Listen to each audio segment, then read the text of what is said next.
할렐루야. 네. 반갑습니다. 반갑습니다. 반갑습니다. 반갑습니다. 여러분 반갑습니다.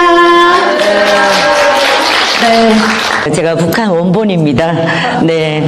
하나님께서 북한 땅에서 저를 불러내시고 이렇게 이 자리까지 세우셨습니다.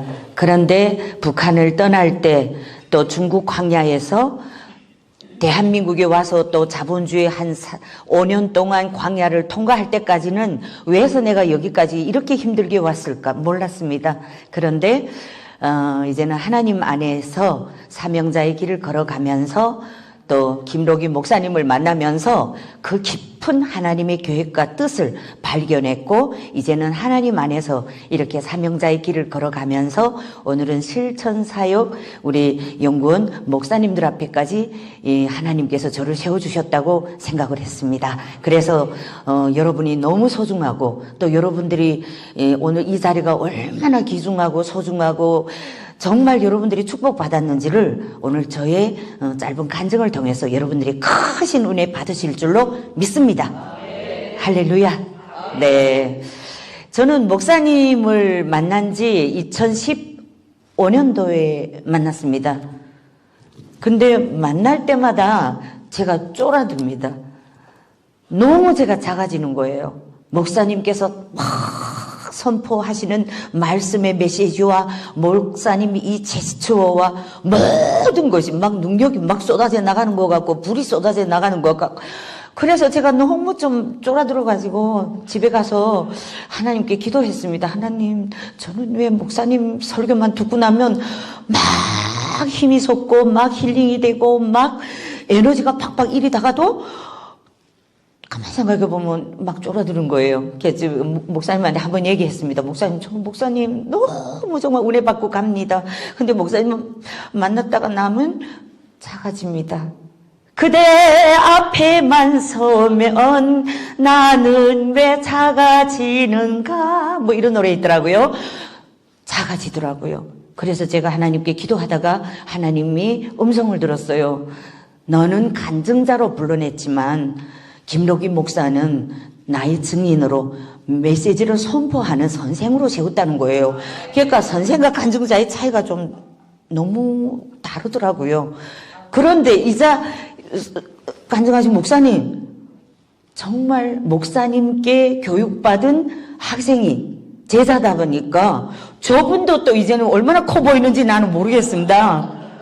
그래서 저는 이 자리에 오신 여러분들이 김록이 목사님과 똑같은 능력의 은사와 그 다음에 그 모든 것을 이제부터 전수받겠으니 이제 여러분들을 만나는 모든 성도들과 사람들이 와 저분은 왜 저렇게 높을까? 나는 왜 이렇게 작아지지? 이런 마음이 들어야 정상인 줄로 믿습니다. 그렇지 않습니까? 맞죠? 저는 진짜 목사님만 설교만 듣고 나면 막 좋아서 그 자리에서는 아멘 아멘 하다가도 그대 앞에만 서면 나는 왜 작아지는가? 사랑 때문에 침묵해야 할 나는 주님의 사람.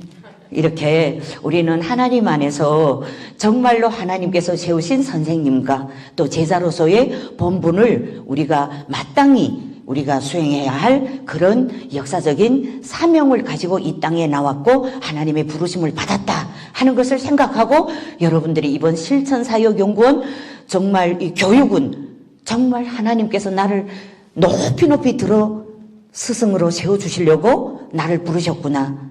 지금까지 여러분들이 어머니 뱃속에서부터 모태신앙으로 하나님의 말씀을 자장가처럼 들으면서 찬양가를 자장가처럼 들으며 살아왔을 거예요. 그런데 아마 많은 목사님들을 통해서 이 말씀의 대홍수 속에서 막 이제는 말씀을 들으면 평가하는 신앙이 돼버렸어요. 저도 그래요.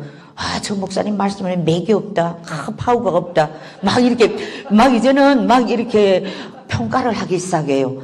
그런데 목사님 설교를 들으면 그것이 다 깨져요.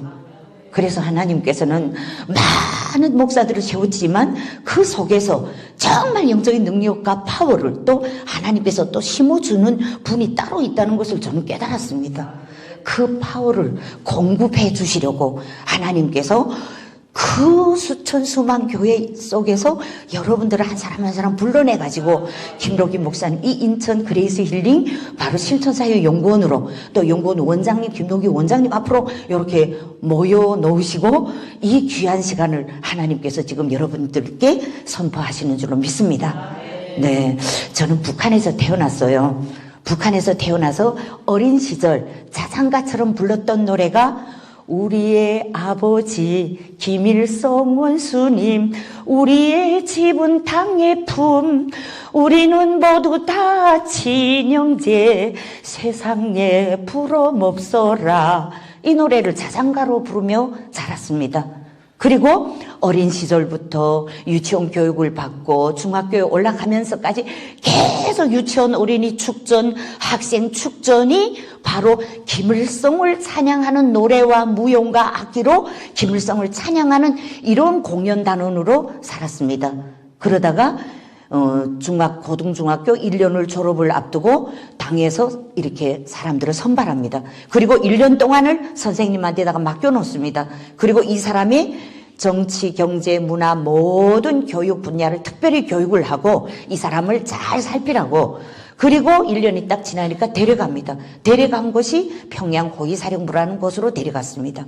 거기서 1개월 동안을 군복을 입은 군인이기 때문에 신병 훈련을 해야 됩니다. 신병 훈련을 받고 나니까 배우단, 공연단, 극장으로 데려갑니다. 거기가 바로 김일성을 우상화하는 공연, 이 극장 배우들이 있는 곳이었습니다. 한국은 영화 배우, 그 다음에 뭐 탤런트, 그 다음에 노래하는 사람을 가수, 뭐 이렇게 부류가 돼 있잖아요. 북한은 영화 배우도 배우, 노래하는 사람도 성악 배우, 기악, 악기 하는 사람도 기악 배우, 다 배우입니다. 그래서 북에서 온 여배우, 주순영, 선교사 이런 타이틀로 많이 이렇게 알려졌습니다. 그러면서 제일 먼저 한 것이 온 사회를 김일성주의화하자. 김정일이가 전기에 나서면서 바로 온 사회를 김일성주의화하자. 10대 원칙이 나왔습니다. 10대 원칙 첫째 조항이 위대한 수령 김일성 동지 혁명사상으로 튼튼히 무장하고 위대한 수령 김일성 동지밖에는 그 누구도 모른다는 확고한 입장과 관점을 가져야 한다. 둘째, 위대한 수령 김일성 동지를 충성으로 높이 우러러 모셔야 한다. 셋째, 김일성 동지 권위를 절대화해야 한다. 넷째, 김일성 동지 혁명사상을 신념으로 삼고 이렇게 나갑니다. 하나님께서 저를 북한 땅에서 끌어내셔서 중국에다 갖다 놓고 한국에서 오신 선교사를 만나게 딱 하시고 저에게 성경책을 딱 주게 하고 펼쳐보니까 10계명이 있었습니다. 10계명을 보는 순간 10대 원칙이 딱 떠오르는 거예요. 어쩌면 10계명과 10대 원칙을 대조해보기 시작하다가 기절할 뻔했습니다. 첫째 조항에서 나 외에 다른 신을 알지 말지니라. 그때는 신이라는 말이 잘 몰랐습니다. 그러나 위대한 수령 김일성 동지밖에는 그 누구도 모른다는 확고한 입장과 관점을 가져야 한다와 나 외에 다른 신을 알지 말지니라가 너무나도 이게 대조적으로 들리고 보이고 느껴지는 거예요. 그래서 이게 뭐지? 해외 나올 때 1개월 동안 강습을 받습니다. 해외 나가면 미국에서 남조선에서 온 선교사라고 안 합니다. 안기부가 검은 사상을 퍼뜨린다. 그 검은 사상이 바로 종교였습니다. 목사들이 전하는 이 신앙 교육이었습니다. 성경이었습니다. 그런데 목사들이 와서 성경으로 우리를 신앙 교육을 한다. 이렇게 말하면 그게 뭐지? 하고 귀 기울일까봐, 신경이라도 쓸까봐 애초에 그 근원을 없애느라고 남조선 안기부가 검은 사상을 퍼뜨린다. 그 검은 사상을 퍼뜨리고 그 다음에 돈을 주고 우리 비밀을 뽑아내고 죽인다. 이러니까 우리 남조선에서 온 사람들은 무서워했어요. 그런데 남조선 사람들은 무서워하기 전에 호텔 식당에서 북조선 배우가 왔다고 노래를 시켰습니다. 노래를 부르니까 돈을 줍니다. 뭐 이거 돈은 왜 줍니까? 북조선에서 노래 부르면 돈 안 줍니까? 안 줍니다. 노래를 시키고도 돈 안 주던가. 남조선은 노래 부르면 다 돈을 준다는 거예요. 기절할 뻔했습니다. 30여 년 세월을. 그때가 제가 48살 때니까 48살에 지금 저는 성경을 받았고 처음으로 자본주의 사상을 지금 이렇게 받게 된 거예요. 노래 부르면 돈을 벌 수 있구나. 47년간 북조선에서 김일성을 그렇게 찬양했는데 돈을 번 것이 아니었습니다. 정치적 생명을 줬습니다. 북조선에 이런 노래가 있습니다. 어머니 준 생명에는 끝이 있어도 수령님 주신 생명 영원하여라. 어떻습니까? 수령님을 빼고 나면 하나님입니다. 그렇게 하나님 자리에 김일성을 탁 앉혀놓고 우리를 그렇게 훈련 주다 나니까 아무것도 몰랐는데 계속 김일성 앞에 우리는 봉사와 헌신으로 심장을 다 바쳐서 김일성을 찬양했는데 아니 이 중국에 와서 노래를 불렀더니 돈을 주니까 너무 놀라가지고 이거는 안 됩니다. 남조선 안기부가 주는 돈은 검은 돈이기 때문에 받으면 안 됩니다. 제차 앵콜 또 이릅니다. 앵콜이라는 노래는 모릅니다. 앵콜은 노래 제목이 아니라 노래를 더 불러달라는 겁니다. 그렇습니까? 그러면 재청이라고 하십시오. 북한의 재청 이릅니다. 가수가 노래 잘 불렀다 박수로 요란하게 치면 재청이 돼서 한 곡 더 부릅니다. 그래서 그때 저는 앵콜이 재청이라는 것도 알았고 그렇게 돈을 받다 보니까 너무 많이 받았고 저쪽에 앉아 계시는 분들이 저를 돈 갖다 주면서 돈을 주면서 이번에는 처음에는 모주속 사진이 있는 100위엔짜리였는데 이 사람들이 주는 돈은 바로 이 중중을 못 쓴 아바이가 있었고 이렇게 벌은 돈이었어요. 이 아바이 누굽니까? 왜? 북조선 100원짜리 돈에는 김일성의 사진이 있습니다. 중국 돈 100위엔에도 모주속이 사진이 있었습니다. 그런데 그 돈을 주니까 좀 옛날 아바이 같은 사진이에요. 그래서 이 아바이 누굽니까? 그랬더니만 한글 지으신 세종대왕도 모르는가? 우리는 세종대왕을 몰랐습니다. 일본 놈들한테 빼앗긴 나라를 바로 강도 일본 놈들을 항일의 15여 성상 그 항일 무장투쟁을 한 수령님께서 찾아주셨고 일본 놈들한테 빼앗긴 나라와 말과 글도 위대한 수령님께서 찾아주셨다. 한 세대의 미제와 일제를 물리친 바로 영웅은 위대한 수령 김일성 절세의 애국자 김일성 동지를 영웅으로 이렇게 교육을 받았습니다. 세종대왕 몰랐습니다. 그래서 세종대왕이다 한글이다 하니까 한글이라면 우린 더 몰라요. 왜? 남조선이라고 알고 북조선으로 불렀기 때문에. 그래서 한글이 중국글이구나. 왜? 우리는 중국글을 한문이라고 했습니다. 한문. 그래서 한국에서는 중국어 시간이 있죠. 영어, 중국어 뭐 이렇게 있는데 우리는 한문. 그래서 한글이라고 하니까 중국글이구나. 그러면 이 아바이가 중국 아바이입니까? 아니라는 거예요. 그럼 이 아바이 누굽니까? 어디 사람입니까? 한글을 지으신 세종대왕을 모르냐? 몰랐습니다. 북한은 오직 장군도 김일성 장군. 우리가 인민학교 1학년 때 유치원 때 울주민덕 장군, 이순신 장군 배우다가 김정일이가 정권을 딱 후계자로 들어오면서 몽땅 다 그런 책들을 다 해소해 갔습니다. 그래서 오직 장군은 김일성 장군, 김정일 장군 이렇게 교육을 받다 나니까 몰랐습니다. 정말 너무나도 중국 출장 첫날에 너무나 이렇게 머리 복잡한 말들을 많이 듣다 내가 정신이 없었어요. 그러다가 한국에서 오신 선교사님들이 바로 저를 자기네 테이블에 갖다 앉혔는데 한국 돈을 준 분들이 바로 한국에서 오신 분들이라 이분들이 저에게 목전축이라고. 그래서 그분들 자리에 가서 앉았더니 성경책과 함께 바로 하나님과 예수님 이야기를 들려주셨어요. 그래서 저는 김일성이 죽었을 때 하늘이 내신 분이 돌아가셔서 하늘도 통곡했다고 하는데, 어쩌면 예수님께서 인류를 구원하시기 위해 이 땅에 오셨다가 십자가에 못 박혀 죽으셨다 3일 만에 부활하셨다는 이야기를 들었습니다. 그 이야기를 듣고 너무 놀라가지고, 북한에서 김일성이 죽었을 때 하늘이 비가 2달 동안, 3달 동안을 쏟아졌습니다. 그래서 그때 우리는 하늘이 내신 분이 돌아가셔서 하늘도 저렇게 통곡한다고 그 비를 통곡비라고 했습니다. 근데 김일성도 살아 못 났는데 우리 하나님 예수님은 3일 만에 부활하셨다는 겁니다.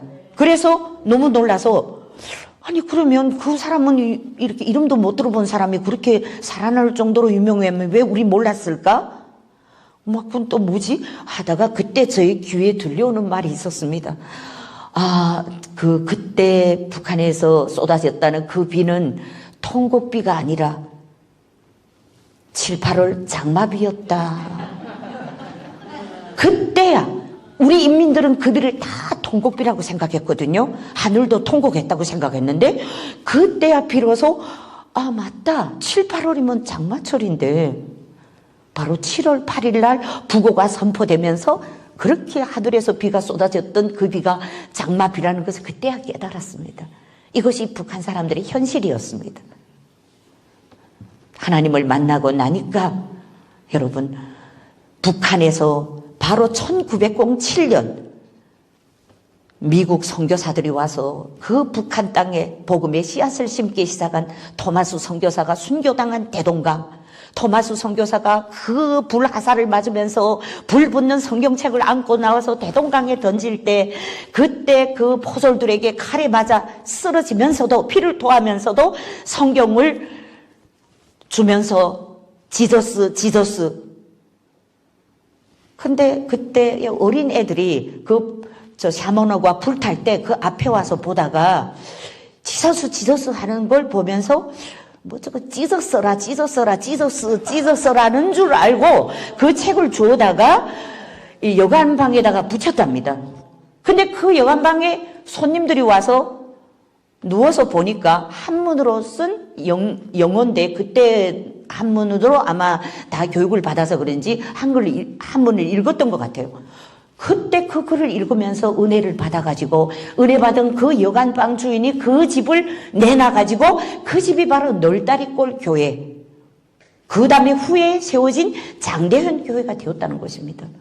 근데 그 장대현 교회 자리가 우리가 학생 축전을 올라가서 우리 아버지 김일성 문수님 우리 집은 당위품이라고 노래 불렀던 평양 학생 소년 궁전이 장대제 언덕에 높이 솟아 있었는데, 그 자리가 바로 장대현 교회 자리라는 것을 바로 하나님을 만나고 알게 됐습니다.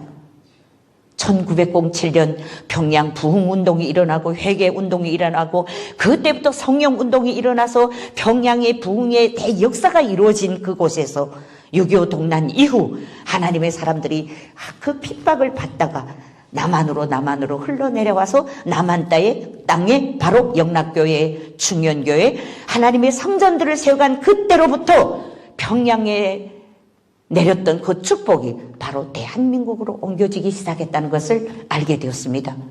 두만강 하나 사이를 두고 왜 북한은 산 꼭대기까지 벌거숭이 산이고 중국 땅은 이렇게 푸르싱싱 무성한 숲으로 이렇게 우거졌을까? 그때는 몰랐습니다. 대한민국에 와서 보니까 철조망 하나 사이를 두고 왜 북한은 350만 명이나 94년도부터 고란의 행군 시기에 그렇게 350만 명이 아사로 굶어 죽었는데, 대한민국은 살이 찌고 비대해져서 살과의 전쟁을 하고 있는데 북한은 먹을 것이 없어서 식량 얻으러 다니는 전쟁을 하고 있었습니다. 그때 하나님께서는 그 350만 명이 죽어가는 그때 가난이라는, 배고픔이라는 이 통로를 통해서 대거 북한 사람들을 떠나게 하셨습니다. 그것이 바로 하나님이 하신 일이라는 것을 오늘날에야 알게 됐습니다. 배고파서 모두 두만강을 건넜습니다. 두만강을 건너오니까 인신매매범들이 막 여성들을 팔기 시작을 했습니다. 팔려가서 억울하다고, 팔려간 것이 너무 억울하다고 생각했는데 하나님의 말씀을 받아가면서 보다 보니까 요셉이 여러분 형제들한테 팔려서 애굽의 총리까지 됩니다. 하나님께서는 7년간의 기근을 먼저 내다보시고 요셉을 먼저 애굽으로 보내서 총리까지 만들어서 그 민족을 요셉을 통해서 구원하셨습니다. 여러분, 이 땅에 온 탈북자들이 3만 5천 명이 넘습니다. 이들이 지금 매달 1년에 한 번씩 보내는 돈들이 100억이 된답니다. 이 100억이 90년대 고난의 행군 때 그 350만 명이 죽어갔지만 여러분 지금 죽는다는 소리를 들어보지 못했죠. 어렵다는 말은 듣습니다. 죽는다는 말은 없습니다. 왜? 100억씩 넘어가는 탈북자들이 그 돈이 여러분 장마당 시장 경제를 유통시키고 있습니다. 그 탈북자들이 팔려간 것이 고통이라고 생각했는데 여러분 팔려가야만 그들이 거처할 수 있는 곳이 있었던 그 두만강 곁에서 다시 잡혀오면 또 뭐가 됩니까? 팔려갔기 때문에 피난처로 팔려가서 애도 낳고 거기서 3년씩 4년씩 5년씩 있다가 하나님의 때가 되니까 하나님께서 다 불러서 여러분들이 모란봉이나 이만갑을 보면 팔려갔던 그 고통의 이야기들을 하지 않습니까? 그러나 우리